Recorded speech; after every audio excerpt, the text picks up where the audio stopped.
आता ब्रह्मांडपदी श्री सप्तशक्ती महाग्रंथ, श्री हिंदू धर्मग्रंथ या इथली माहिती आपण घेऊ.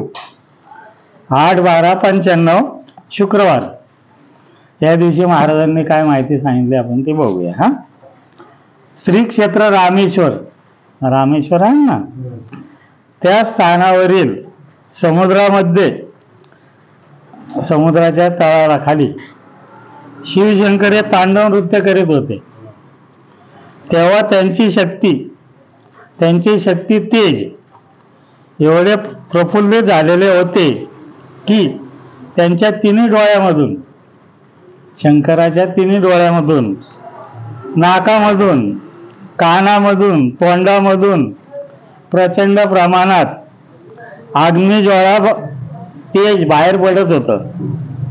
ते तांडव नृत्य करत होते तेव्हा त्यांच्या डोळ्यातून, नाकातून, तोंडातून, कानातून असा अग्निज्वाळा बाहेर पडत होता, तेज बाहेर पडत होतं त्यांचं. त्या अग्निज्वाळामुळे तेथील समुद्राचे पाणी तापून त्याची प्रचंड प्रमाणात वाफ होऊन त्या समुद्राच्या पाण्याची वाफ ही वर आकाशामध्ये जात होती. म्हणजे ते समुद्राच्या पाण्याची जी त्या अग्निज्वाळामुळे वाफ होत होती आणि ते आकाशात जात होती.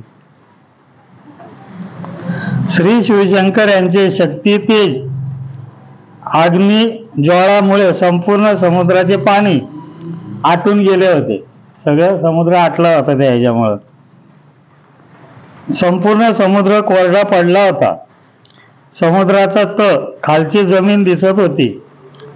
श्री शिवशंकर यांचे अतिशय बेफाम होऊन तांडव नृत्य होत होते.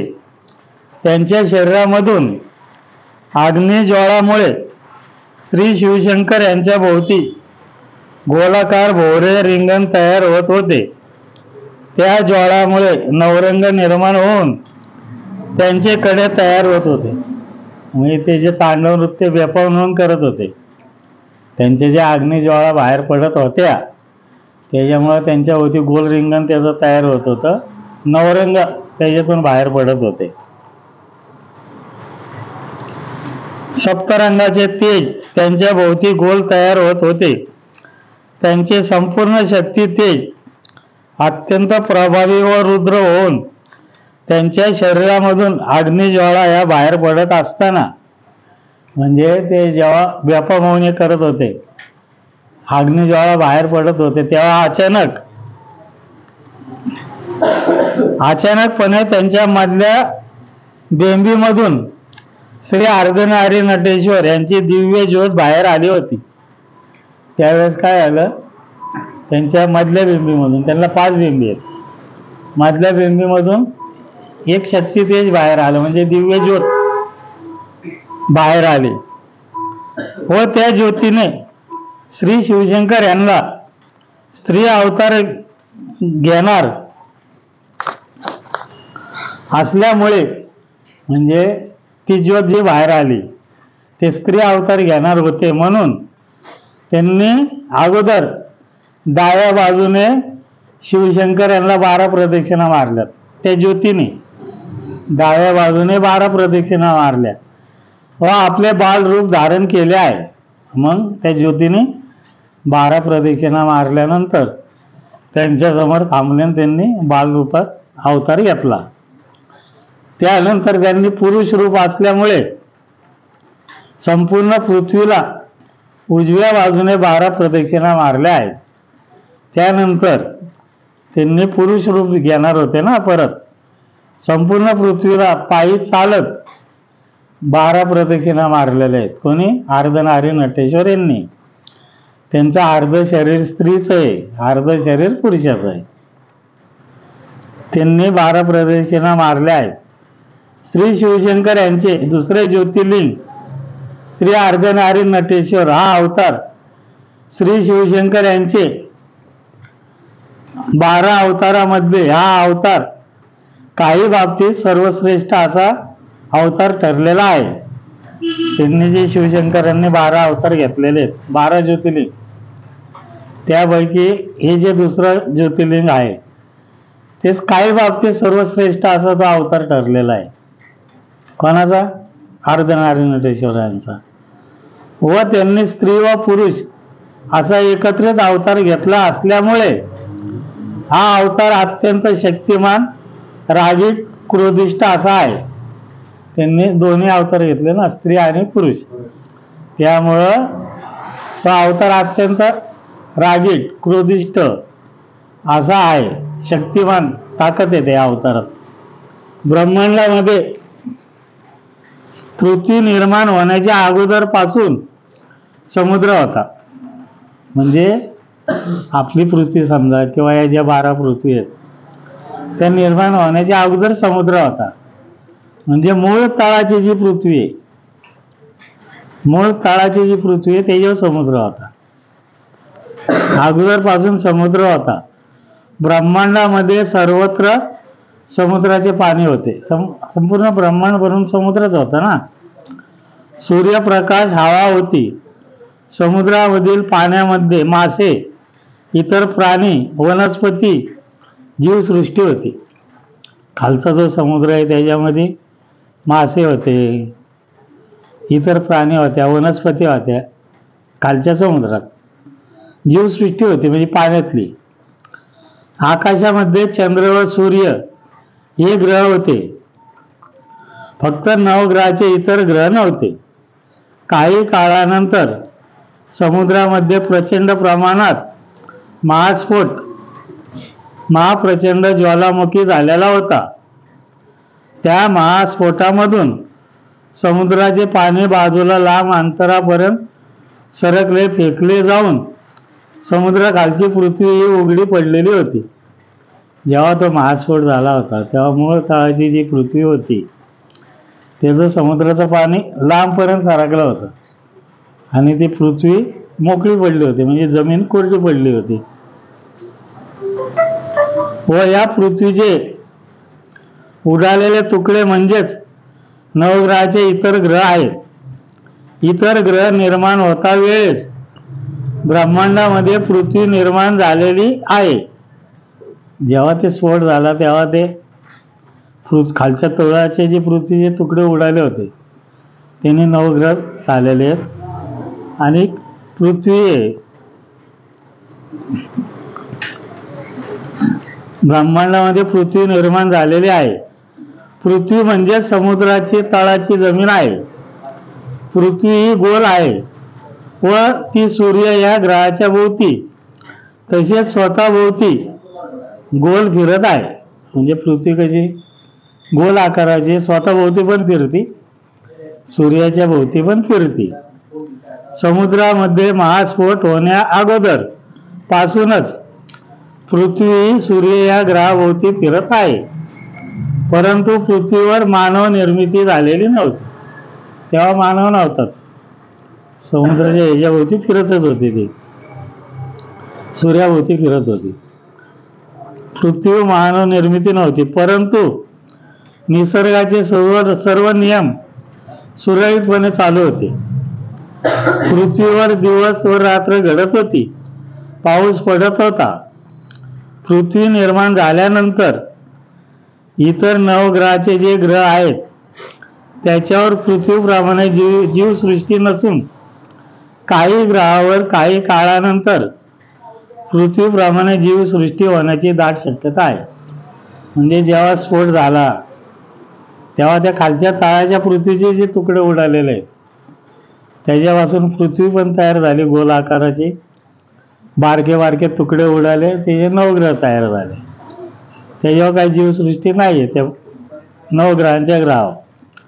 परंतु काही काळानंतर जीवसृष्टी होणार आहे. काही काळानंतर जीवसृष्टी व्हायची शक्यता आहे. पृथ्वीच्या खाली पाताळ आहे, म्हणजे आपल्या पृथ्वीच्या खाली पाताळ आहे. त्यावर पृथ्वीप्रमाणे जीवसृष्टी आहे. तेथे देखील निसर्गाचे सर्व नियम सुरळीतपणे चालू आहे. म्हणजे आपली पृथ्वी आहे, आपल्या पृथ्वीच्या खाली अजून एक पृथ्वी, त्या पृथ्वीवरती पाताळ आहे. म्हणजे तुम्ही जे नरक म्हणता तो त्या पृथ्वीवरती आहे. 9-12-95 शनिवार पान नंबर 222. इतर ग्रह म्हणजे पृथ्वीचे उडालेले बारीक बारीक तुकडे आहेत. सूर्य हा चौकोनी आकाराचा ओबड दोबड खडकाचा अग्नीचा गोळा आहे. सूर्य कसा आहे? मूळ चौकोनी आकाराचा ओबड दोबड खडकाचा गोळा आहे, अग्नीचा गोळा. त्याच्या पोटामध्ये प्रचंड असा अग्नी विस्तव भडकलेला घुमसत आहे. म्हणजे तो विस्तवाचाच खडक येतो, थोडक्यात सांगायचं म्हणजे असं अग्नी येतो. अग्नी आहे थोडक्यात, पाषाण, अग्नीचा पाषाण आहे. तो एका जागी स्थिर राहून प्रचंड वेगाने स्वतःभोवती उजव्या बाजूने गोल फिरत असतो. उजव्या बाजूने स्वतःभोवती गोल फिरतो. तो स्वतःभोवती गोल फिरत असल्यामुळे आपल्याला सूर्य हा गोल आकाराचा दिसत असतो. कसं आहे, सूर्य मुळात डोळ्याच्या आकाराचा आहे आपला, चौकोनी ओबड दोबड पण डोळ्याच्या आकाराचा आहे. म्हणजे आपल्या डोळ्याला कसं इकडे एक टोक आहे, इकडे एक टोक आहे, तसा सूर्य आहे.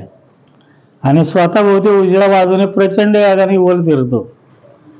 त्याच्यामुळं आपल्याला सूर्य गोल दिसतो, पण सूर्य गोल नाही. आणि आपल्याला जो सूर्य दिसतो तो खालच्या बाजू दिसते, सूर्याच्या तळाची बाजू. आलं का लक्षात? सूर्य असा फिरतो, त्याला दोन टोक आहे, तो असा फिरतो म्हणून आपल्याला गोल दिसतो. आणि आपल्याला जो सूर्य आकाशात दिसतो तो खालची बाजू, तळाची बाजू दिसते. तो स्वतःभोवती गोल फिरत असल्यामुळे आपल्याला सूर्य हा गोल आकाराचा दिसत असतो. सूर्य हा स्वतःभोवती उजव्या बाजूने गोल फिरत असताना तो दिशा बदलत असतो, म्हणजे असं फिरत असतो. चारही दिशाने आपल्याला गोल फिरताना दिसत आहे. सूर्य हा स्वतःभोवती प्रचंड वेगाने गोल फिरत असल्यामुळे त्याच्या अग्नीमुळे चारही दिशांना त्याची प्रकाश किरणे नवरंग बाहेर पडताना दिसतात. तो चारही बाजूने फिरतो, चारही बाजूने त्याला सूर्यप्रकाश पडत असतो सर्वत्र. त्याच्यामुळे नवरंग पसरतात चारी बाजूने असे. सूर्याची दिव्य तेजस्वी सूर्यकिरणे संपूर्ण ब्रह्मांडामधील वातावरणामध्ये इतर ग्रहावर पोचत पसरत असतात. सूर्यामुळे ब्रह्मांडामध्ये दिवस व रात्र घडत आहे.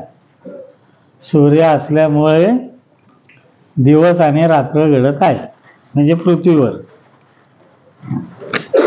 सूर्यावर कायम प्रचंड प्रमाणात महास्फोट ज्वालामुखी होत असतात. सूर्याच्या वर अग्नीचा असल्यामुळं कायम ज्वालामुखी महास्फोट होतात. त्याच्याजवळ कोणी काही जाऊ शकत नाही. जर जवळ गेले तर जळून नष्ट भस्म होत असतात ते, म्हणजे कोण जवळ जाऊ शकत नाही.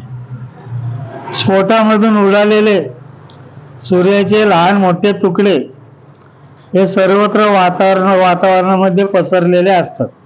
ते जे नाही का सारखे बारीक बारीक तुकडे उडतात, ते सगळीकडे वातावरणात पसरतात. त्यांना आपण ब्रह्मांडामधील वातावरणामध्ये असंख्य तारे व चांदण्या निर्माण होत असतात. त्या तुकड्यांपासून वातावरणात चांदण्या, तारे असं सगळं आपल्याला दिसत असतात. त्याचप्रमाणे सूर्यावर जे महास्फोट होतात त्यामधून मोठ्या प्रमाणात वाफा, धूर बाहेर पडत असतो. त्या स्फोटामधून वाफा असं बाहेर पडतात, धूर. त्या धुरापासून काही प्रमाणात हवा व प्राणवायू निर्माण होत असतो. थोड्या प्रमाणात प्राणवायू निर्माण होतो, हवा निर्माण होती. त्यामुळे पृथ्वीवरील मानव तसेच इतर जीवसृष्टी यांना जिवंत राहण्यासाठी काही प्रमाणात या प्राणवायूचा उपयोग होत असतो. सूर्यामधून जे स्फोट होतात त्याच्यामधून जो काही प्राणवायू बाहेर पडतो तो मानवाला जगण्यासाठी उपयोगी येतो. तसेच सूर्य हा प्रचंड वेगाने स्वतःभोवती गोल फिरत असताना त्याची बऱ्याच मोठ्या प्रमाणात झीज होत असते. सारखे स्फोट होतात, त्याच्यामुळे त्याची झीज पण होती ना, सारखे तुकडे उडतात. सूर्य बारीक होत असतो, परंतु पुन्हा त्याची झालेली झीज नुकसान भरून निघत असते. पुन्हा पूर्ववत सूर्य होत असतो, जसा आहे तसा पहिल्यासारखा परत होतो, त्याची आपोआप झीज भरून निघते. पुन्हा पूर्ववत होत असतो. सूर्य हा कधी नष्ट होत नाही. पृथ्वीवरील मानवाला सूर्य हा पूर्व दिशाकडे दिसत असतो. आपल्याला सूर्य कुठे दिसतो? पूर्वेला, बरोबर आहे ना. परंतु सूर्य हा कायम आपल्या डोक्याच्या वर असतो. सूर्य आपल्या डोक्यावरच आहे, तो कधीच जागा सोडत नाही. फक्त आपली पृथ्वी फिरती, त्याच्यामुळं आपल्याला सकाळी सूर्य पूर्वेला दिसतो, संध्याकाळी पश्चिमेला दिसतो. तो कधी आपली जागा सोडत नाही. दररोज दुपारी 12 वाजता सूर्य आपल्या डोक्याच्या वर दिसत असतो. सूर्य, चंद्र, पृथ्वी हे प्रमुख 3 ग्रह आहेत. तसेच त्यांच्याशिवाय ब्रह्मांडामध्ये अजूनही काही मुख्य ग्रह आहेत. चंद्र, सूर्य, पृथ्वी हे मुख्य 3 ग्रह आहेत. त्याच्याशिवाय अजून ब्रह्मांडामध्ये बरेच महत्वाचे ग्रह आहेत, म्हणजे मोठे ग्रह आहेत. सूर्य या ग्रहावर श्री शिवशंकर यांच्याशिवाय कोणी तेथे जाऊ शकत नाही. म्हणजे सूर्याच्या वरती फक्त शिवशंकरच जाऊ शकतात, बाकी कोण जाऊ शकत नाही, कोण जाऊ शकणार पण नाही. श्री शिवशंकर यांचे प्रत्यक्षात वास्तव्य सूर्य या ग्रहावर आहे. पृथ्वीवरील मानव शास्त्रज्ञ सूर्याच्या वर जाण्याचा, संशोधन करण्याचा प्रयत्न करतील, परंतु त्यांना सूर्याजवळ जाण्याचा कधी यश येऊ शकणार नाही. फक्त कल्पना करू शकते. म्हणजे कुठलाही शास्त्रज्ञ असला तर सूर्याच्या जवळ पण जाणार नाही, फक्त कल्पना करल, प्रयत्न करल, यान पाठवायचं, हे करायचं करतात, पण जाऊ शकत नाही कोण. 11/12/95 सोमवार, पान नंबर 223. ब्रह्मांडामध्ये जेव्हापासून सूर्य हा ग्रह आहे तेव्हापासून चंद्र हा ग्रह देखील आहे. तो स्वतःभोवती प्रचंड वेगाने फिरतो. तसेच सूर्याभोवती फिरत प्रदक्षिणा मारित असतो. चंद्रावर देखील दिवस व रात्र घडत आहे. सूर्याप्रमाणे चंद्राला देखील स्वतःचा प्रकाश, तेज आहे. सूर्याला जसं स्वतःचं तेज आहे, तसं चंद्राला पण स्वतःचं तेज आहे, शक्ती आहे, प्रकाश आहे, पण कमी प्रमाणात. तो प्रकाश, तेज पृथ्वीवर सर्वत्र पसरत असतो. सूर्य जसा लाल अग्नीचा गोळा खडक आहे, तसा चंद्र देखील लाल अग्नीचा गोळा खडक आहे व चंद्राचे देखील प्रखर तेज आहे.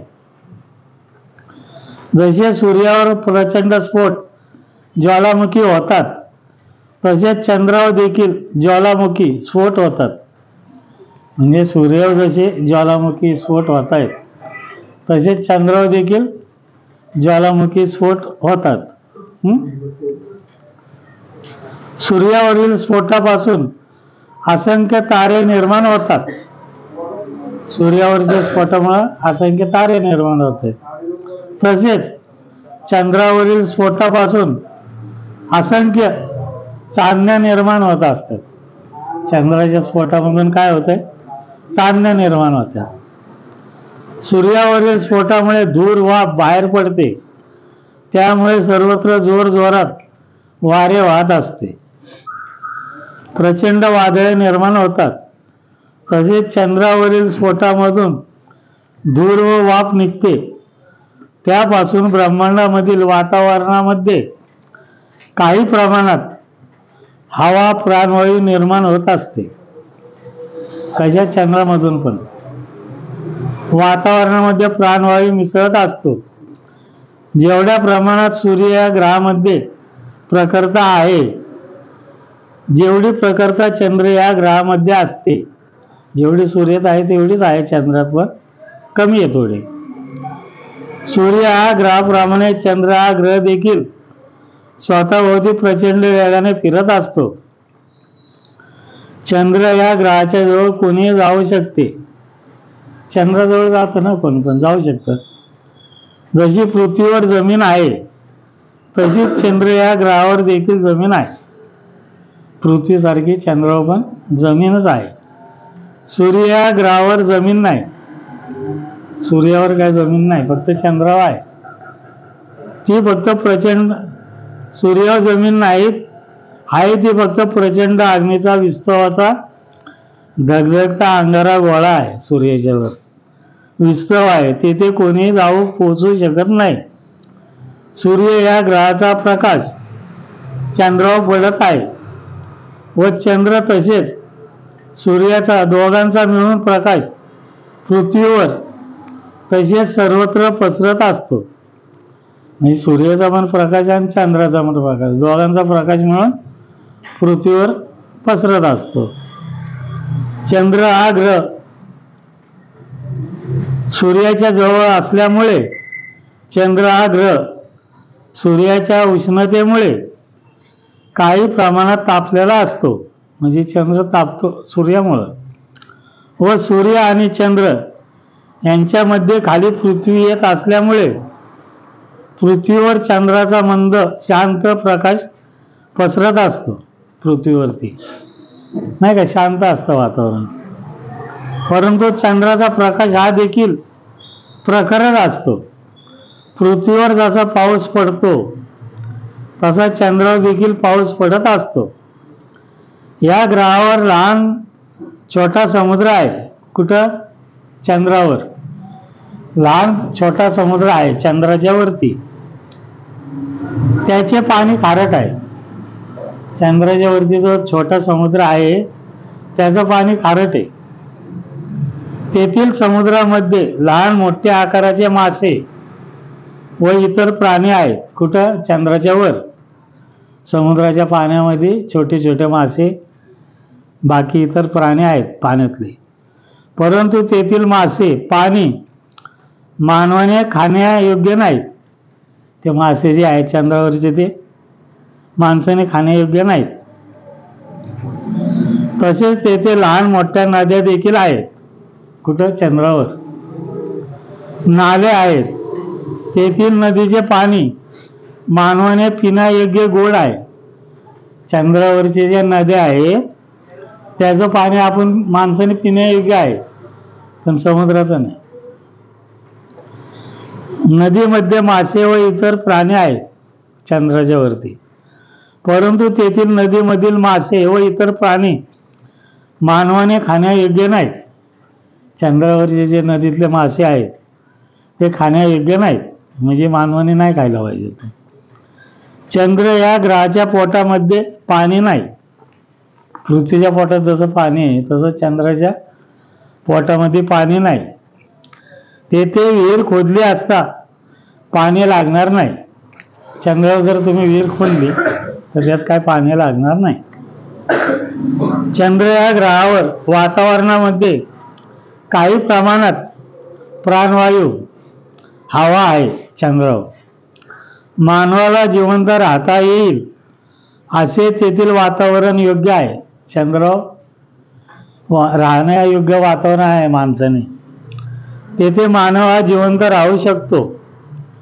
तेथील जमिनीवर लहान लहान हिरवळ गवत पसरलेले आहे, परंतु मोठमोठे वृक्ष नाहीत. छोटे छोटे गवत असं हिरवळ आहे, पण मोठे हे नाहीत. चंद्रावर जीवसृष्टी तसेच सूक्ष्म जीव जंतू, किडे मुंग्या तसेच लहान मोठे प्राणी जमिनीवर नाहीत. जमिनीवर तिथं मासे आपले हे नाहीत, प्राणी नाहीत, किड्या मुंग्या सूक्ष्म जीव जंतू तसलं काय नाही तिथं. परंतु तेथील पाण्यामध्ये जिवंत आहेत. समुद्राच्या पाण्यात जिवंत आहेत. पृथ्वीवर ज्याप्रमाणे जोर जोरात वारे वादळे होतात तसेच चंद्रावर देखील वारे वादळे होत असतात. जोरात वारे वाहत असते. कुठं? चंद्रावर. मानवाला जिवंत राहता येईल, शेती करता येईल, घरे बांधता येतील, मानव वस्ती तसेच मानवाची वंश परंपरा वाढवता येईल असे चंद्रावरील वातावरण योग्य आहे.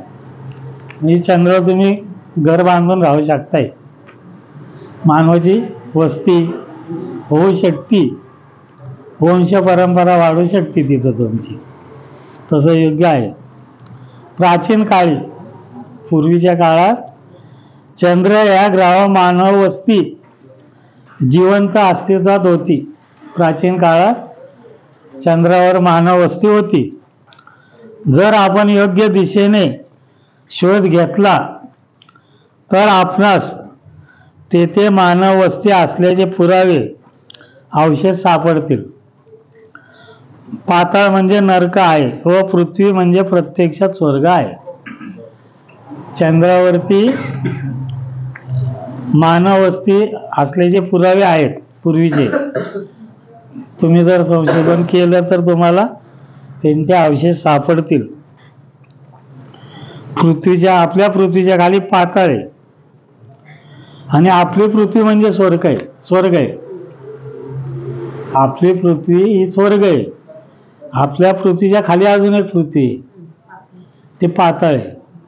आपल्या खाली अजून बऱ्याच पृथ्वी आहेत. आपल्या खाली अजून बऱ्याच पृथ्वी आहेत. आपली खालून 7 नंबरची पृथ्वी आहे. आपल्यावरती अजून 5 पृथ्वी आहेत. आपला सूर्य आहे, सूर्याच्या वरती अजून बऱ्याच अंतरावर एक पृथ्वी आहे, त्याच्यावरती अजून एक आहे. असं आपल्यावरती 5 आहेत, आपल्या खाली 7 आहेत. आपली वरतून 5वी आणि खालून 7वी. नंतर आपली पृथ्वीचा जो सूर्य आहे, सूर्य दिसतो ना तुम्हाला, त्या सूर्याच्या उजव्या बाजूला अशा आडव्या एकूण 10 पृथ्वी आहेत. शेजारी शेजारी शेजारी शेजारी अशा 10 पृथ्वी आहेत. आपल्या सूर्याच्या डाव्या बाजूला म्हणजे या बाजूला शेजारी शेजारी शेजारी अशा 12 पृथ्वी आहेत. एका लाईनीत 12 पृथ्वी आहेत. तिथं 2 सूर्य आहेत, 2 चंद्र आहेत 12 पृथ्वीला. इथं 10 पृथ्वीला 1 सूर्य आणि 1 चंद्र आहे. नवग्रहाचे ग्रह इथं पण येतं आणि इथं पण आहे. इथले जे 10 ग्रह आहेत तिथं गरुड रूपी मानव आहेत, म्हणजे मारुतीचे वंशज आहेत. तिथं गरुड रूपी मानव उडतात इकडून तिकडे, या पृथ्वीवर त्या पृथ्वीवर उडत जातात. आपल्या पृथ्वीवर येऊन जातात, ते आपल्याला कळत नाही. ते उडत्या तबाकड्या वगैरे येतात ना आपल्या पृथ्वी, ते तिकडून येतात. असं क्रॉस असतं ना, ख्रिश्चन लोकांचा क्रॉस, त्या आकाराचं आपलं ब्रह्मांड आहे. असं उभं 12 पृथ्वी आहेत आणि अशा इकडं 10 आहेत आणि इकडं 12 आहेत. अशा 34 पृथ्वी आहेत अख्ख्या ब्रह्मांडात. आणि आपल्या पृथ्वी आपण आहे ना, नाही का, सगळ्यात वरची जी पृथ्वी आहे वरची, त्याच्यावर संपूर्ण स्त्री आहेत. स्त्री, तिथं पुरुष नाही. त्यांची वंश परंपरा चालू आहे. मच्छिंद्रनाथ जे होते त्यांच्या आशीर्वादाने तिथं वंश परंपरा चालू आहे. सगळ्या स्त्री आहेत. त्याच्या खालच्या पृथ्वीवर आपल्यासारखे आहेत. काय पृथ्वी वाघ रूपातल्या मानव आहेत, काय पृथ्वी सिंह रूपातल्या मानव आहेत. आपल्यावरची पृथ्वी आहे त्याच्यावर नाग रूपातल्या मानव आहेत. स्त्री पण नाग आणि पुरुष पण नाग. आणि काय खालच्या पृथ्वीवर, एका पृथ्वीवरती आदी मानव आहेत. सगळे आदी मानव असं वेगवेगळे आहेत सगळे. आता पुढं असं क्रॉस असतो ना, येशू ख्रिस्ताचा क्रॉस नाही का, त्या आकाराचं आपलं ब्रह्मांड आहे.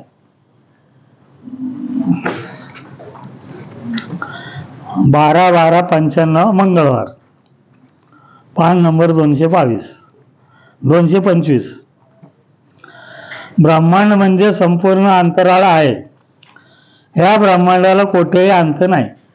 तुम्ही इकडे जावा, तिकडे जावा, वर जावा, खाली जावा, शेवट लागतच नाही. कुठेही जावा तुम्ही, मोकळंच आहे, चारही बाजूने पूर्णपणे मोकळं आहे. ब्रह्मांडाच्या चारही दिशा पूर्णपणे मोकळ्या आहेत. कुठेही जावा तुम्ही, मोकळंच आहे सगळं. पूर्व, पश्चिम, दक्षिण, उत्तर कुठेही मोकळंच. म्हणजे थोडक्यात ब्रह्मांड हे पूर्णपणे मोकळे आहे. आपली पृथ्वी आहे, ही पृथ्वी या अंतरामध्ये ब्रह्मांडामध्ये आदांतरी तरंगत आहे.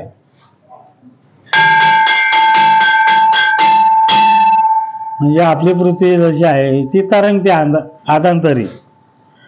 म्हणजे आपल्या पृथ्वीच्या खाली श्री कासव आहे. म्हणजे शिवशंकरांचा जो कासव अवतार आहे आपल्या पृथ्वीच्या खाली आहे. कासवाच्या पाठीवर आपली पृथ्वी तरंगते.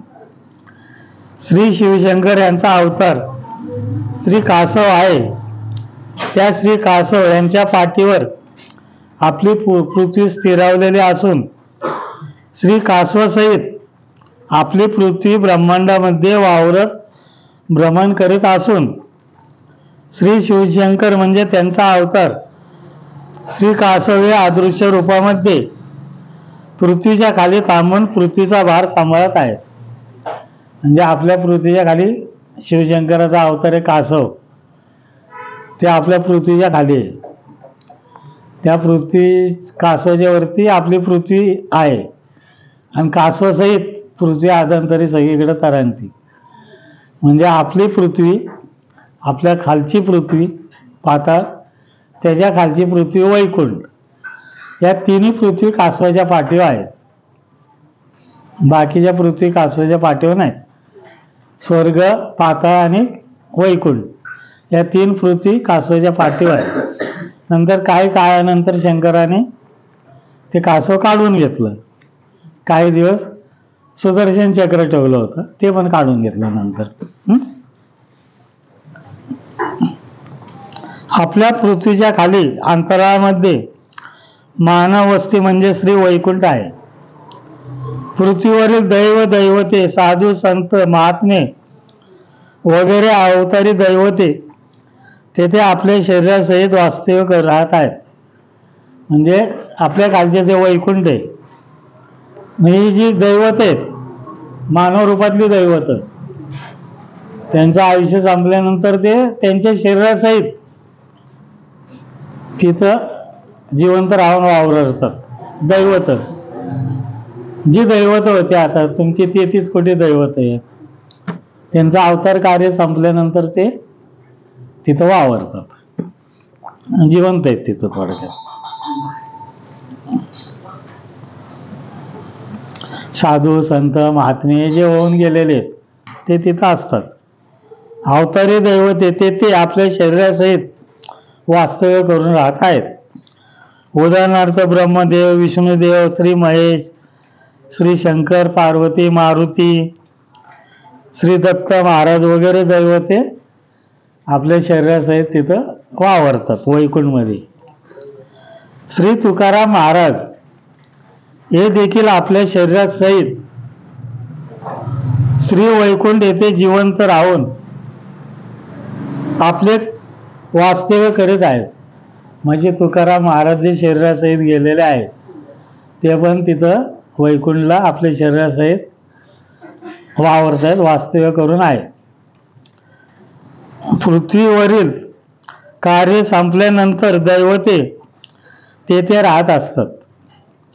तसेच ज्या अवतारी पुरुष यांनी आपल्या पृथ्वीवरती कार्य संपल्यानंतर त्यांच्या मृत्यूनंतर पुन्हा ती दैवते आपल्या मूळ शरीरासहित आपल्या अवतारामधील शरीरासहित जिवंतपणे वैकुंठ येथे राहत आहेत. म्हणजे साधू संत जे आहेत त्यांचं इथलं कार्य संपलं की मग तिथे जाऊन राहतात आपल्या शरीरासहित. उदाहरणार्थ श्रीराम, सीता, लक्ष्मण, श्री बलराम, भीम, अर्जुन, बलराम वगैरे दैवते. तसेच ज्या दैवतांनी आपल्या कार्यकालामध्ये, म्हणजे ज्यांनी आपल्या काळात जिवंत असताना जिवंत समाधी घेऊन आपले आयुष्य संपवलेलं आहे. म्हणजे ज्यांनी जिवंत समाधी घेतलेली आहे नाही का साधू संतांनी, अशी दैवत तिथं राहत नाही. म्हणजे ज्यांनी जिवंत समाधी घेतलेली आपल्या पृथ्वीवरती, त्यांचं कार्य चालू असताना मध्येच समाधी घेतलेली असते त्यांनी, मग ते दैवत तिथं राहत नाहीत. ब्रह्मांडामधील चारही दिशा पूर्णपणे मोकळ्या असून ब्रह्मांडाला कोठेही अंत नाही. आपल्या पृथ्वीच्या खाली अंतराळामध्ये ब्रह्मांडाच्या तळाला श्री वैकुंठ असे असून तेथे दैवतांची मानव वस्ती आहे.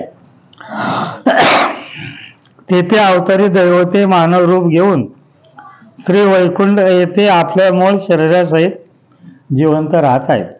म्हणजे वैकुंठ जे आहे, वैकुंठमध्ये सगळे दैवत मानव रूप घेऊन जिवंत राहत आहेत.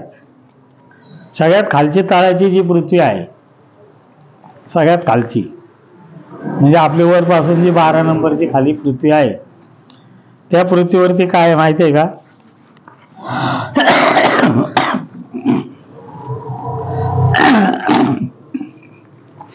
कारखाना आहे, कारखाना.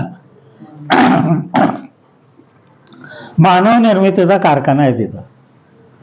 म्हणजे आता तुम्ही इथं मानवात आहे ना, आता आहे ना, तुमचा हात तुटला बरोबर, मग तुमचा मृत्यू झाल्यानंतर तुम्ही तिथं जाणार आणि त्यात तुमची दुरुस्ती होणार. तुमच्या आत्म्याची दुरुस्ती होणार. मग तिथं हात तुटलेला आहे, ते हात दुरुस्त होणार. कोणाचा डोळा गेलेला आहे, कोणाला बोलताच येत नाही, कोणाच्या अर्ध्या अंगावर वारं गेलंय. तुमचं शरीर तर इथं जाळून टाकतात ना, तुमचा आत्मा असतो, तो आत्मा तिथं जातो. आत्मा आणि जीव पाताळात जातो, वैकुंठला जातो, पाप पुण्याचा हिशोब करत. पण आत्मा हा तिथं जातो खालच्या पृथ्वीवरती, तळाच्या पृथ्वीवर, आणि तिथं तुमच्या अवयवांची दुरुस्ती होते. कोणाला ऐकायला येत नाही, कोणाला बोलता येत नाही, कोण एका पायाने लंगडत आहे, कोण अपंग आहे. हे जे आहे ते सगळे आत्मे तिथं जातात, ते दुरुस्ती होतात. मग दुरुस्ती झाल्यानंतर मग पाताळ वैकुंठ करून मग ते नवीन जन्माला येतात. मग नवीन जन्माला आले की त्यांचे सगळे अवयव व्यवस्थित हातपाय चांगले काम करतात. म्हणजे खाली कारखाना आहे.